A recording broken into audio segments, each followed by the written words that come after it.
വീട്ടിലെത്തിയത് പരിചയക്കാരനായി മടങ്ങിയത് 5.5 പവൻ സ്വർണ്ണമാലയുമായി. മേരിക്കുട്ടിയുടെ കഴുത്തിൽ നിന്ന് മാല വലിച്ചു പൊട്ടിച്ച് കടന്ന മോഷ്ടാവ് പിടിയിൽ.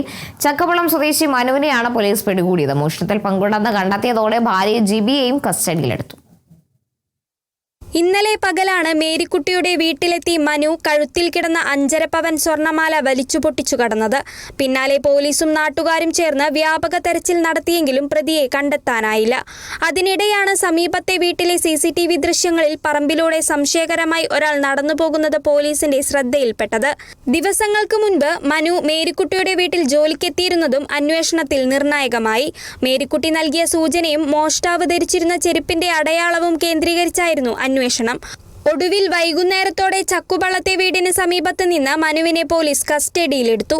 ചക്കുപള്ള മേഖലയിൽ ഏലക്കയും പണവും മോഷ്ടിച്ച കേസുകളിലും മനു പ്രതിയാണ്. മോഷ്ടിച്ച മാല ഇതുവരെ കണ്ടെത്താനായിട്ടില്ലെന്ന് പോലീസ് അറിയിച്ചു. തെളിവെടുപ്പിന് ശേഷം മാല കണ്ടെത്താൻ കൂടുതൽ തിരച്ചിൽ നടത്തും. Kerala vision news, Idukki. Branded bathroom ഫിറ്റിംഗ്സുകളും കിച്ചൺ ഫിറ്റിംഗ്സുകളും ഗ്യാരണ്ടിയോടുകൂടി ഫാക്ടറിയിൽ നിന്നും നേരിട്ട് നിങ്ങളിലേക്ക്. ഗ്രാമിന് ₹1 എന്ന ഏറ്റവും സുതാര്യമായ വിലയിൽ ലേറ്റസ്റ്റ് ബാത്റൂം ഫിറ്റിംഗ്സുകൾ ഇനി നിങ്ങളിലേക്ക്. കിലോ ബസാർ, നിങ്ങളുടെ വീടിന്, നിങ്ങളുടെ കുടുംബത്തിന്. For your home, for your family.